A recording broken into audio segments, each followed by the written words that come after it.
नमस्कार, सुप्रियाज किचन आणि लाईफस्टाईल या चॅनलवरती तुमचं स्वागत आहे। आज आपण दुधी भोपळ्याची भाजी कशी बनवायची हे पाहणार आहोत। त्यासाठी गॅस चालू करून त्यावरती कढई ठेवून घेतलेली आहे। त्यामध्ये आपण थोडंसं तेल घालून घेतलेलं आहे। तेल आता छान गरम झाल्यानंतर त्यामध्ये जिरे आणि मोहरी घातलेली आहे। याची छान फोडणी झाल्यानंतर आपल्याला इथे थोडीशी कढीपत्त्याची पाने घालून घ्यायची आहेत। आता आपल्याला याच्यामध्ये एक मोठा बारीक चिरलेला कांदा घालून घ्यायचा आहे आणि तो छान परतून घ्यायचा आहे।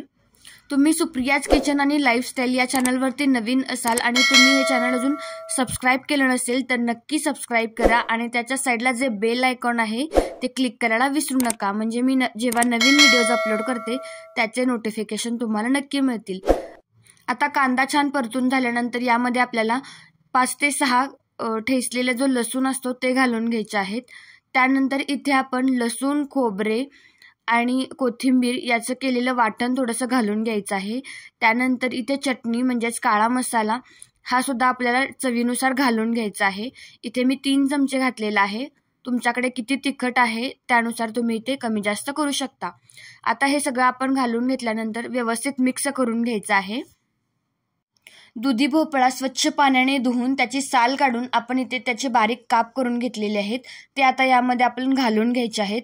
त्यानंतर इथे मी थोडीशी वाटीमध्ये हरभऱ्याची जी डाळ असते ते 15 ते 20 मिनिटं पाण्यामध्ये भिजत ठेवली होती, त्यातील पाणी काढून आपण इथे घालून घ्यायचं आहे आणि हे थोडंसं आपण मिक्स करून घ्यायचं आहे। तुम्ही हा व्हिडिओ अजून लाईक केला नसेल तर नक्की लाईक करा, कारण तुमचा एक लाईक माझ्यासाठी खूप प्रोत्साहन देणारा असतो।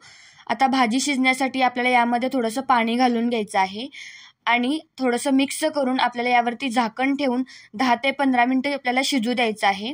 अधूनमधून झाकण आपण उघडून थोडीशी भाजी हलवून घ्यायची आहे। लोह, कॅल्शियम, फॉस्फरस, ब जीवनसत्व, प्रथिने, खनिजे, तंतुमय व पिष्टमय पदार्थ हे सर्व पोषक दुधी भोपळ्यामध्ये असतात। आयुर्वेदानुसार दुधी भोपळा हा पित्तशामक व कफनाशक असा आहे।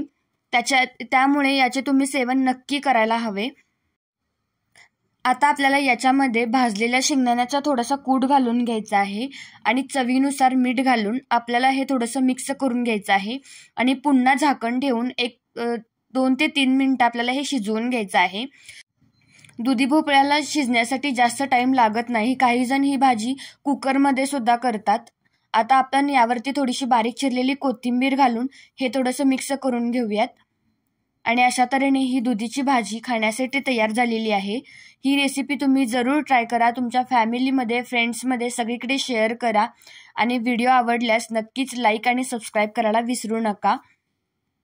ही गरमागरम भाजी तुम्ही चपाती किंवा भाकरीसोबत खाऊ शकता। ही रेसिपी कशी वाटली मला हे कमेंटमध्ये नक्की सांगा आणि तुमचे काही सजेशन, प्रतिक्रिया असतील तर मला ते नक्की कमेंटमध्ये सांगा। तुम्ही हा व्हिडिओ अजून लाईक केला नसेल तर नक्की लाईक करा, कारण तुमचा एक लाईक माझ्यासाठी खूप प्रोत्साहन देणारा असतो। आणि हा व्हिडिओ शेवटपर्यंत पाहिल्याबद्दल मनापासून धन्यवाद।